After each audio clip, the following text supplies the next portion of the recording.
سلامتام كابسيم إكسترا شو سبورت بمقدام channelنا زي كم زحلف أوانات بحدش قراربام فليز بلا تحستو داليه نباهم تمتعلم بزيناتكم تساتفوغن كدمغن كتعن ببنسلة زي تقل كم تلمود لايك شير سابسكرايب تقبروه بممحتان نهانا رئيتاتكم نقفتاكم بخفض لبخن قبل دلوات مخانا ناقلسنا لو من نباهم نمبال نبزقر بني زيناتات كنحلفوكم سناي مكتتال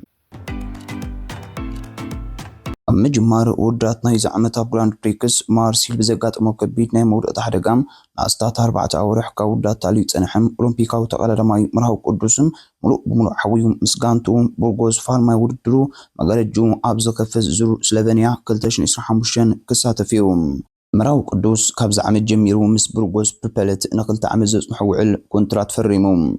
ماليا نايز حداس قان تالبيسوم بزح كيتو ودادر بزقاتهم مودتي ناورح تاليت سنحوم انقع كنزيل كام نابتف كرومو يخام تملس كامرام زور سلوفينيا نايكل تنت ببرو درجة غنزلو نايسعي ودر كوينو أبزا عمتا بحموشة مدرخات تخفيلو نمبل ساسا حدن جيزيوم وددراتو كالسلاسليوم صبوق عدل نمرام مسقانتو شلمات جولدون بوي كلتشن إسران حموشن كابز حلف 4 شلمات جولدون بوي سسس تعود تتصات بارسلونا ون أبزلو معامل شلمات قدام نزوهابهم كل احتارخيبهم اللوم بيدريم غافين لامين يامال اب كلتن حدن كلتش إسران كلتش إسران 4 تعواتنا شلمات كوينوم كافولت لاليغا بزوج نفعات من سياز فلتو كاتولونا وين نشلمات كلتش إسران حمشنون ناب عدوم كوستوم تسبيتي جبر لامين يامال أبزرت الحسيات قصر حدو كوانتها اللوم نايما أكل تخلخلاي باو كبار سجن نشل ما زعوتا بكلمي تسرعو كم زلوم يغطر كبل اسبانياوي مع كنزينا موندو ديبورتيفو حبيروم أبزقر بأوان ناب ريال ماليس تسنبره الدين هافيجسن أبشاد شاي درجة كوانتها اللوم كاب حرق 7 تسعات لاليغا لامين يامالن كبار سين ترايوم أبتزرزر زاتووم تسفاز اللوم من سيت صاطاي باريس سانت جيرمان ديزر ديوناي أرسنال مايلز لويس كاليم نتسفوتات صاطي وارن زاير إيميريم هويسن كينان هيل ديزيم إيتان ناونيريم جوفاني كويندان جوردن هاتنن قديمو أبساس هيدرجة يركب شلمات كولدون بوي بوتوتو سبورت بستمسته زقمن كوينو بناي سبورت غازيتنيات دمص زوهاب نبلص من سيت صاطايم كعسو أوروبا زوهاب عمتاوي شلماتيوم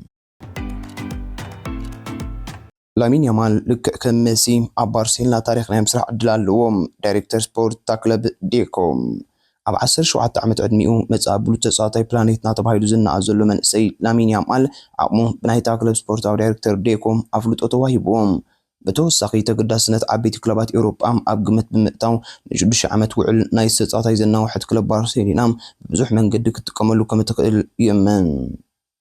أبزع عمت سبورت أبسست وانجات تاكلب وسان تراس تصاوتا يعمل كاب 55 صوتات 18 شوطات بمزقاب بغط التان أب 25 شوطات تساتيفهم دايركتر سبورت ليكم تصحافي جول.com أريام تشادها أبزقابروك على محتت من قدنا كايدا ميسي كم زردان أب كاتالونيا تاريخ كم سرحن قليتهم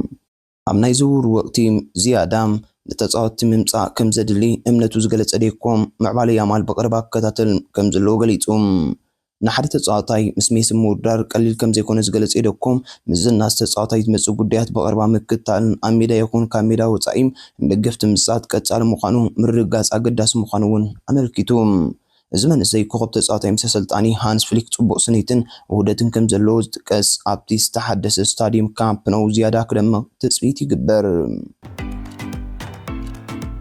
ግብጻዊት ክለብ ፒራሚድስ ዋንጫ ቻምፒየንስ ሊግ አፍሪካ አቲራም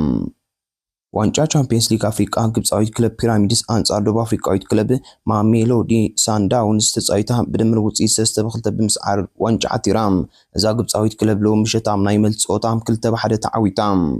ፊስቶን ማየልን አሕመድ ሳሚን እተን ክልተ ሾታት ንፒራሚድስ ብምዝጋብ ኣብ ታሪኽ ንፈለማዋን ዋንጫ ቻምፒየንስ ሊግ ተዓትር ኪላም ኤክራም ራይነርስ ደቡብ አፍሪካዊት ክለብ ሳንዳውንስ ሸቶ አመስኪቡላም ታንኮ ሸቱ ግን ለውጥ ከተመጻይ ካለትን ኣብ ቀዳማይ እግሪ ሓደ በሓደ ድሕሪ ምፍልላም ፒራሚድስ ብድምር 3-2 ተዓዊታም ቻምፒዮን አፍሪካ ኮይናም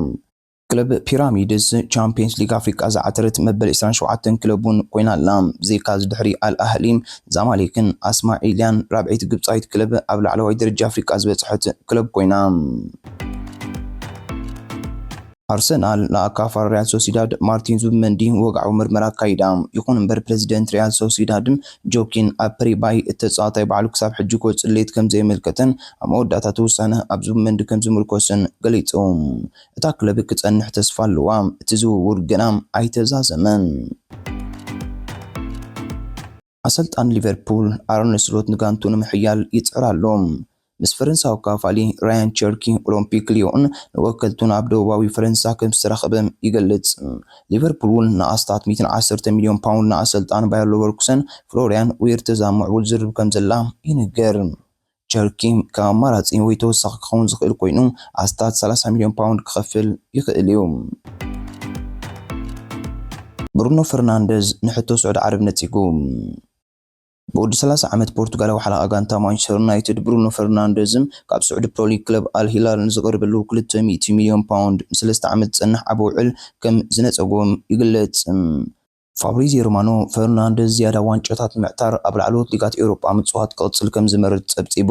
ክሳብ 2027 ምስ ማንቸስተር ዩናይትድ ውዕል ኣለዎም ምስ ሪያል ማድሪድን ባየር ሙኒክን ዘተኣሳሰሩ ሕሉፍ ግምታት እኳ እንተነበረም ቀረባ መጻዩ ኣብ ኤውሮጳ ክኸውን ይመስል እዚ ድማ ነቲ ኣታዊ ዘለዎ ውዕል ስዑድ ዓረብ ይነጽጎም ፈርናንዴዝ ኣቐዲሙ ማንቸስተር ዩናይትድ እንተደኣ ደልያቶ ክጸንሕ እዩ ብገንዘባዊ ምኽንያት ክሸጥዎ እንተደልዮም ግን ክወጽእ ምዃኑ ገሊጹ ነይሩ እታ ክለብ ንዑ ምዕቃብ ልዕሊ እቲ ክትረኽቦ ትኽእል ዝነበረት 110 ሚልዮን ፓውንድ ዝውውር ክፍሊት ዋጋ ትህቦ ትመስል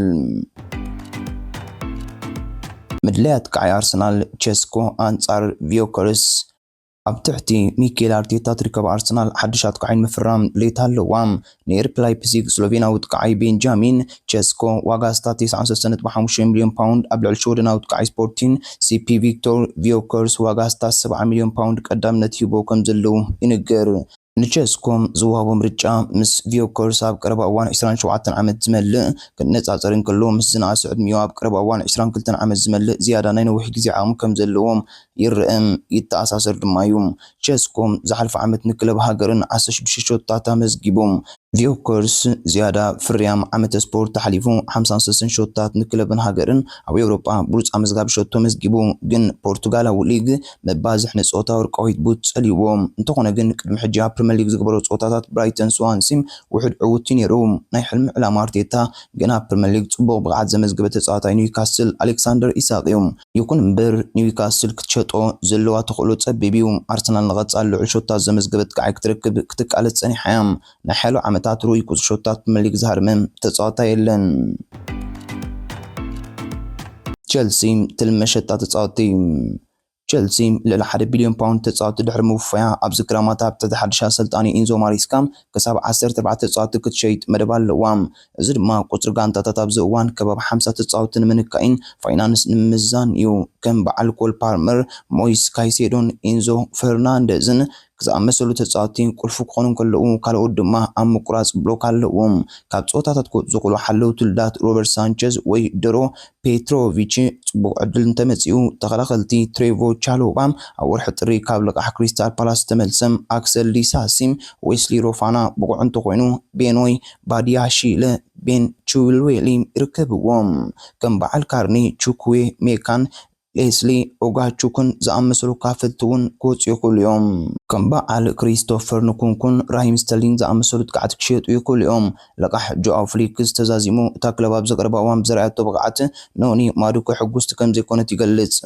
ቸልሲ ንኣስቶን ቪላ ጆን ዱራን ከተፈርሞ ከም እትኽእል እውን ይግለጽ ኣሎ ማንቸስተር ዩናይትድ ብኣስታት 40 ሚልዮን ፓውንድ ተሸይጣቶም ንጃዶን ሳንቾም ኣብ ግምት ከተትዎም ትኽእል እያ ዘይርጉጽ መጻእን ኣነባብራን ማርኮስ ራሽፎርድ ተጻዋታ ማንቸስተር ዩናይትድ ማርኮስ ራሽፎርድ ኣብ ቀረባ እዋን 27 ዓመት ዝመልእም ኣብታ ክለብ ርግጸኛ ዘይኮነ መጻእ ገጥሞን ከሎም ኢንተር ሚላን ድማ ተገዳስነት ከም ዘለዋ ይግለጽ ኣብ ዘቐረባ እዋን ኣብ ሴንት ትሮፐስ ምስ ሓንቲ መንነታ ዘይተፈልጸ ሰበይቲ ተራእዩ ክቡር ናይ ሉዊስ ቪተን ክዳንን ኣክሰሰሪታትን ሮሌክስ ሰዓት 40K ካልእ ሰዓት 295K ኤልቪ ማልያ 1690 ኤልቪ ሓጺር ስረም 1000 ቤን ኤንዲ ጀሪስ ትሬይነር 3000 ተኸዲኑ ብድምር ኣስታት 340,000 ኣሰልጣኒ ስፖርቲን ሲፒ ሩበን ኣሞሪም ኣሰልጣን ራሽፎርድ ዘይኮነ ብሓፈሻም ኣብ ሜዳን ዘሎ ብቕዓት ጸሉ እንተዘይኮይኑ ናይ ሓደ ተጻዋታይ ብሕታዊ ህይወት ናቱ ምዃኑ ርእይቶ ይቡ ራሽፎርድ ምስ ባርሴሎና ኣስቶን ቪላን ካልኦት ክለባት ፕሪምየር ሊጉን ይተሓዝም ማንቸስተር ዩናይትድ ብ40 ሚልዮን ፓውንድ ክሸጦም ፈቃደኛ ክትከውን ትኽእል እያ መደብና ክሳዕ መወዳእታ ብምክትታልኩም ደጊምና እንዳመስገንና ኣብ ዝቅጽል ቪድዮና ክሳብ እንራኸብ ከምቲ ልሙድ ላይክ ሼር ሳብስክራይብ ብምግባር ህላውነትኩምን ደገፍኩም ኣይፈለየና እንዳበልና ንሎም ዘዳልናዮ ትሕዝቶም ኣብ ዝነዛዝም ሰላም